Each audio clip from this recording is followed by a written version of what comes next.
Hi everyone, it's the last part. I finally made it to the end and woke up to those news. Omid Scobie has appeared to admit that an early manuscript for his royal book Endgame did identify two royals at the center of a race storm. A lie has no legs, Omid, so let's get to the second part of my video. The 10th chapter is called The Men and Women in Grey. So he refers to older time, Queen Elizabeth I's time, when courtiers carried messages and referee duels. Nowadays they also guide and serve their monarchs, but I quote, still operate in cloaks of secrecy and often trade in gossip and favors. According to Omid, King Charles and Prince William still use their services to arrange, fix and provoke services of the people Prince Harry dubs insects and Meghan palace vipers. Angela Kelly, who is not dubbed courtier here, was very close to the late queen and was even the queen's shoulder to cry on after Prince Philip's death, but seemingly she wasn't that appreciated by the King Charles. One could get that impression from this book because Omid says King Charles never trusted Miss Kelly and wanted to keep her at arm's length. Signed a new NDA banning her from ever making money off of the words king and palace. Daily Mail refers to Miss Kelly's friends as the source, and from them we find out, I will quote an article by Daily Mail, without the patronage of the Queen, Miss Kelly was told that she must leave her Windsor home and friends feared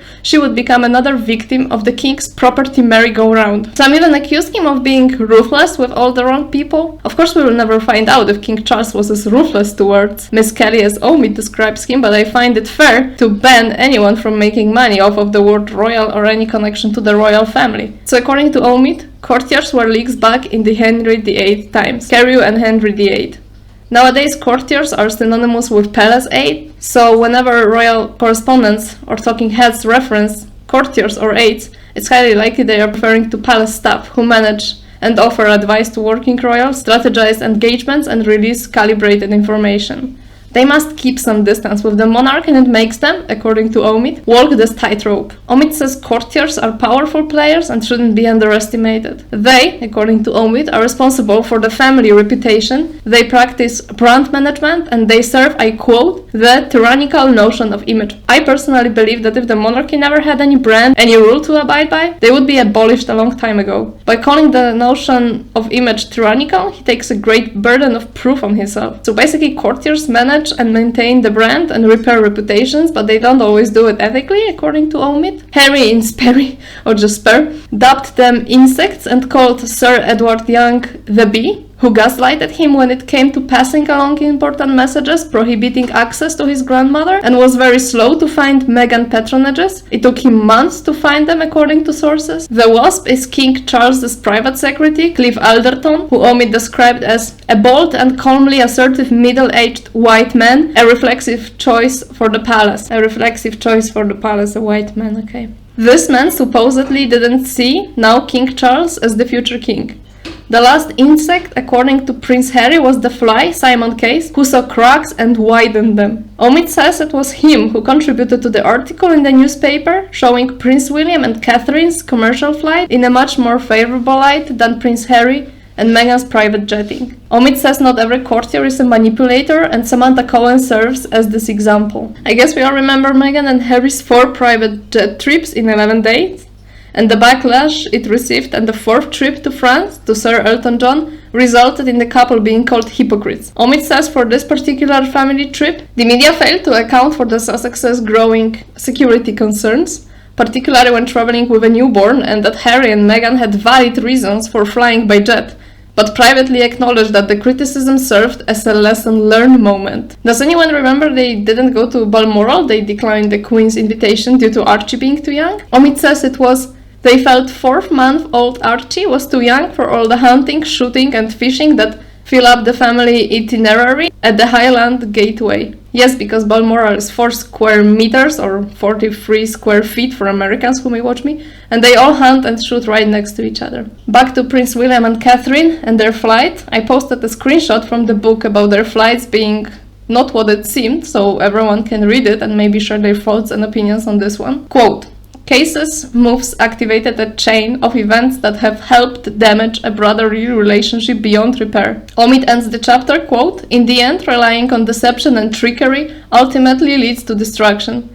Image control is a fool's errand, and it should be obvious to the royals by now that when it comes to family, truth always outsmarts cunning. Yes, Omid, especially after your revelations about the manuscript, the first manuscript.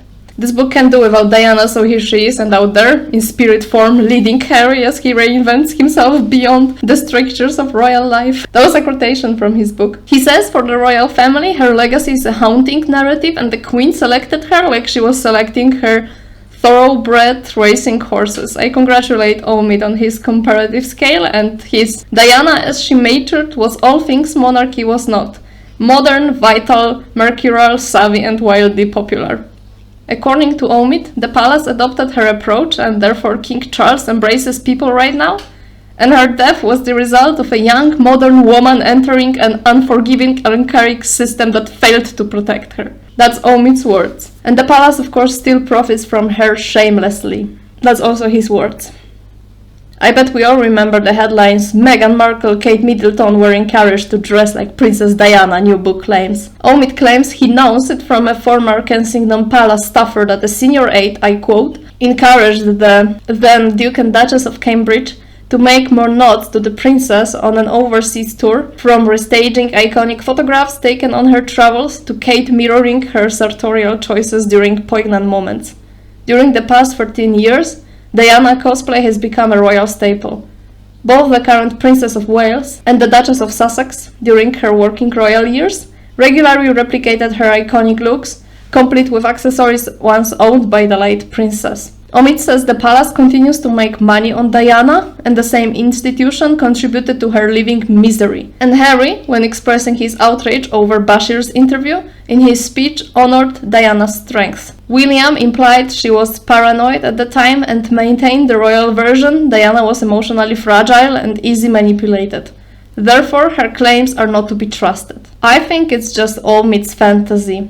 Did the palace ever imply Diana was not credible? Apart from, as Omid implies, making Diana look this way, the palace is still exploiting her by selling Diana-related memorabilia in a palace gift shop. And Diana's legacy and popularity still eclipses Charles's, according to Omid, but the reality is that usually royal women attract a lot of attention. So according to the author, the palace washes their hands off Diana's misery, and before the Oprah's interview, some members of the royal household decided to reveal Meghan's bullying allegations. Omid debunks the rumor of Meghan ditching a visit to an initiative run by UN Women in Fiji because of reservations about the organization. The engagement was ended because it was quickly getting overcrowded and she was pregnant, not because they didn't make her an ambassador. I guess the truth is somewhere in the middle. For Prince Harry, releasing these bullying allegations were a calculated smear campaign based on misleading and harmful misinformation. Of course, we don't know the full truth and what really happened, where the truth lies, and I quote the man I just mentioned, who appears to be a very credible source himself. Whatever the cause, my memory is my memory. It does what it does, gathers and curates as it sees fit. And there's just as much truth in what I remember and how I remember it as there is in so-called objective facts. So Meghan can be a bully because, as Omid says, even the staff members were sad to see her go and shed some tears. But they told him to be quiet about it, because they don't want to be portrayed this way. I find it hard to believe that they really cried over this. He says the palace carried out light investigative work and interviewed only a handful of people about the bullying allegations. Meghan and Harry refuted those allegations in a 25-page report in early 2022, sent to Palace HR department. Omid says the royal family doesn't have a spotless reputation for how it treats the women who enter into the family. Unstable Diana, unforgiven Sarah, ignoring Meghan in pain, and so on. Omid also says that William openly claimed his mother was too paranoid to speak the truth. But he only said, for those who don't remember, what William said. It brings indescribable sadness to know that the BBC failures contributed significantly to her fear, paranoia and isolation that I remember from those final years with her. Only Kate counters this because she's never challenged the system with public struggles or oversized aspirations. And Norman Baker, who is open to criticizing the Sussexes, was told to lay off William and Kate and write whatever he wanted about Harry and Meghan. Let us all forget the years of abuse Kate had to endure before marrying into the family, and how the same newspapers went hard on her, but Omid omits that. Omid takes a page from Prince Harry's playbook by getting into Camilla's, the now queen, panties. Harry in Sperry didn't peek into her panties, but he did it with his father's boxers, his brothers, uncles and his own. He's obsessed with what's inside of panties and boxers or any other underwear. He didn't spare the now Princess of Wales either and gave her panties in front of guests. Omid says Camilla enjoyed the sexual freedoms ushered in by the 60s and was known for being raunchy and randy and the sort to throw her knickers on the table. And Camilla, according to Omid, also left her knickers all over the place when staying in conspiratorial combs with Charles, back then the Prince of Wales. So what is the purpose of bringing this up? I personally don't care what she was doing, what she's doing now, and how she's contributing to the crown is more important in my opinion. This book will not do without the memorable tampon gate, of course. Omid says Camilla was hiding. She retreated into Middleweek, where she was painting and reading. Well, at least she wasn't giving interviews left and right and making herself the victim. But Omid has to add a spoon of tar in this, because first he admits that yes, Camilla never publicly aired her grievances or rushed to correct the record, but in brackets he adds at the time. There was an Operation PB, Parker Bowles, to rehabilitate Camilla's image that was successful, and Camilla was now dubbed Woman Who Waited. But Prince William and Harry didn't see it that way. They, according to Omid, or to be more precise, a mutual friend of the siblings, thought Camilla had destroyed their family, tormented their mother, and was having the time of her life. A family friend described this relationship between Camilla and Prince William and Harry as more professional and respectful than loving and familial. Camilla, Omid says, said to others she has great sympathy for what Meghan went through, but has no respect for the way they handled themselves. As for me, it's hard to disagree with the now Queen about that. Piers Morgan finally appears in this book. Whatever is written was debunked by him as being very close to Camilla. So close they chat on the phone and occasionally lunch together. Camilla, as Omid says, never speaks ill of others, but looks for people who can do it for her. Camilla also rolls her eyes when topics such as gender identity, unconscious racial bias and veganism are raised, and how irked she is by dairy-free options on the menu. I myself am vegan and roll my eyes when I see some vegans, especially those hardcore vegans, or as I call them, fashion vegans. She doesn't just roll her eyes at that.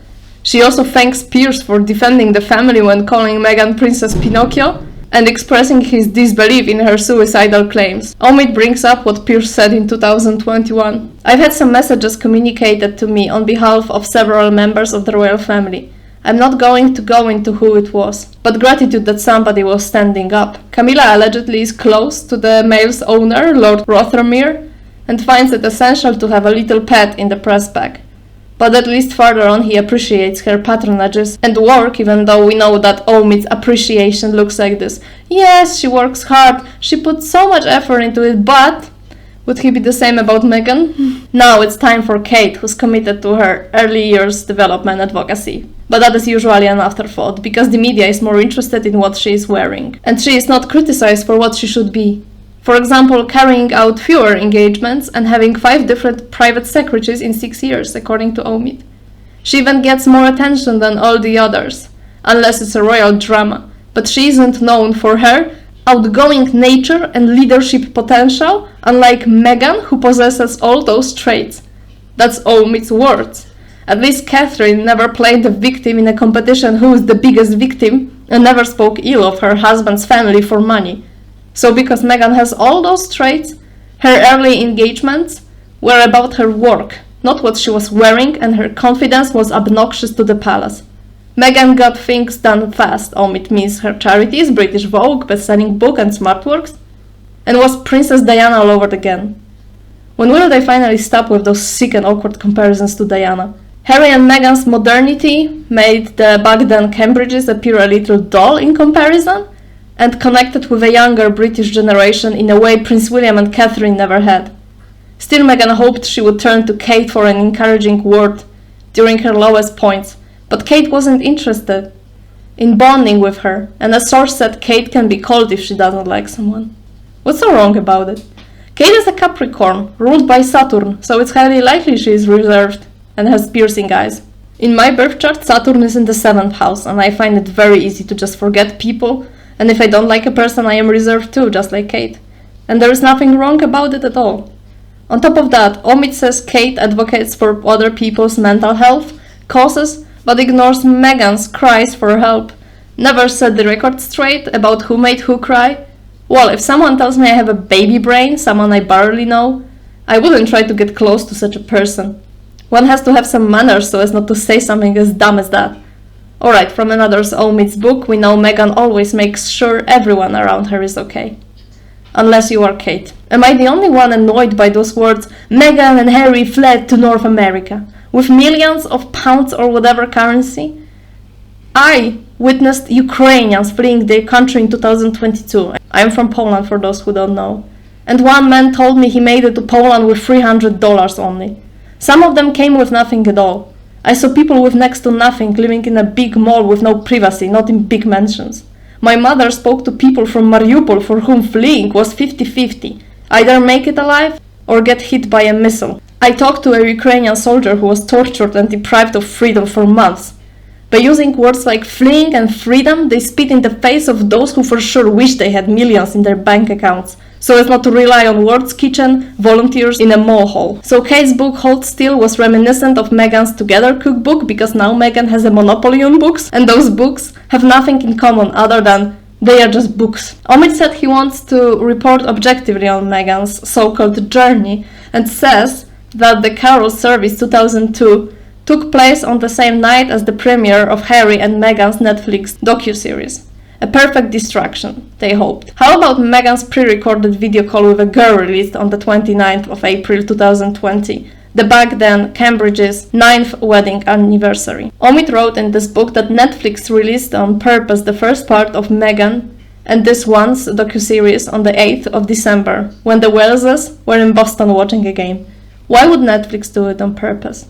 What does this platform gain from this? Of course it was Carol who encouraged Kate when she was still a younger girl to enroll at St. Andrews just to carry the family name farther to the top. Omid also implies that after William and Kate broke up, he was away and she was out partying and being photographed. He came racing back from Bovington. Game, set, match. Is it just my impression, or is Omid trying to show Kate as a desperate girl? Desperate for William's attention or what? If the rumors are to be believed, then Meghan did something very, very similar. At least Omid acknowledges how much harassment she had to face before marrying Prince William. She truly had cameras right in her face, and even Meghan and this one used this footage because there is no footage of Meghan being chased. So according to Omid, Kate successfully sublimated her authentic self, becoming an enigma to the public, and perhaps even to herself. Yes, Omid, because what we see of her is not authentic and organic, it's just an enigma that even Kate doesn't know how to figure it out. This is outrageous, quote. Unlike strong-minded Diana, who, saddled with a cruel and taxing marriage, proved to be a woman unwilling to fully submit to the royal cause, so far Kate has been a much more teachable, pliable future queen. She's coachable, which is something Queen Elizabeth II admired in Kate from the start. Being unwilling to submit to the rules any organization abides by has nothing to do with being strong-minded. One can be strong-minded and respect the organization enough to follow their guidelines. It's absolutely normal. I myself work a regular job and have to follow the guidelines, which I don't break, because when in Rome, do as the Romans do. If I didn't like the companies I work for guidelines, I would look for another job. Being a senior royal is not for everybody, and it takes a hell of a personality to follow this path and maintain it, so you don't end up on Oprah's couch comparing yourself to Ariel, whose voice was taken away just because there are certain things, again, guidelines, you don't talk about when a member of this family, of whom impartiality is required. The firm, as Omid likes to call them, have their guidelines too. Kate is coachable, and that's her strength, because it shows her maturity. She wants to do her best, because she takes it all seriously, like a true Capricorn. And unfortunately for some people it means being bland and having no personality. Omid says Kate has technically been working part-time and earned the nickname Katie Keen because she was always keen to learn. In 2022, Omid writes, Kate attended 90 engagements while Princess Anne topped out at 214. And the author was told by a source Kate doesn't want to increase her workload for another 10 to 15 years once the children reach adulthood. Omid says the public knows so little about her, and some journalists even turned down the offer to write a book about her. One even joked to Omid, I'd barely be able to do one chapter, let alone an entire book. If some of you ever wondered if Harry spends nights alone in the Montecito hotel to get away from his wife, Omid debunks it. He also debunks Meghan emailing the staff at 5 a.m. and the drama around her wedding tiara. Also, Harry said, probably to some source that passed it on to Omid, of course, that the palace floated the idea of not giving Meghan any security because he was sixth in line to the throne. Also, Harry's rebellious time, when he drank and took drugs, was the result of Charles leaving him alone at his country mansion for a majority of the summer in 2002, while Harry needed a parent and Charles was too busy. And the newspapers released an article with a picture of Harry and Charles during an unrelated engagement, and all was twisted into this narrative that Charles was taking care of his junkie son by taking him to a heroin rehab clinic. We also find out that Harry was cut off from all financial support, including official security covered by Charles with his Duchy of Cornwall income. Welcome to real life, Harry. I heard from someone who spent his entire life in an orphanage that once he came of age, they gave him only a bowl and a spoon, and now he was on his own, with no money and connections. Omid refers to the public's accusation he cooperated with Meghan on writing Finding Freedom, yet he denies it by saying, Nav's emails show that Meghan had provided him with answers to some of the questions on the list, and the press raced to turn it into some sort of gotcha moment, supposed proof that she had invaded her own privacy by helping us with the book. So, if Meghan gave such details herself, then yes, she did cooperate through a third party. Omid talks a lot about the press and its ties to the family. That's a long story I'm not going to cover in here. I moved to Australia and Scotland willing to become independent. In Australia's case, a republic, after the Queen's death. More and more anti-monarchists and the future where the Windsors are equal citizens doesn't seem as far-fetched. I quote, Harry and Meghan have already fled to real life. And by the looks of it, they're not hurting for either money or status. Yes, Omid, because they make no money on their titles. And invited to summits they are because of their breathtaking achievements. And Meghan introduces herself as Meghan, the former actress. Hi, and welcome to Brightly Storytime. I'm Meghan, the Duchess of Sussex, and today I'm going to read... I wonder how close Omid must be to Meghan and Harry's sources that he knows King Charles kept Harry in the dark about his invitation to the coronation until late March. Anyway, this book is over, and what can be said? One-sided, malicious comments for no reason, outrageous statements about the king's parenting, vague statements about why the monarchy has to change and what needs to be changed. Like silenced. Omid to me seems like someone who will never be fully happy. He will always find something to complain about. So thank you for watching. I had no idea someone even would find this video and it really warms my heart. Thank you for the wonderful comments and kind words. I wish you all the best, happy Christmas and a happy New Year.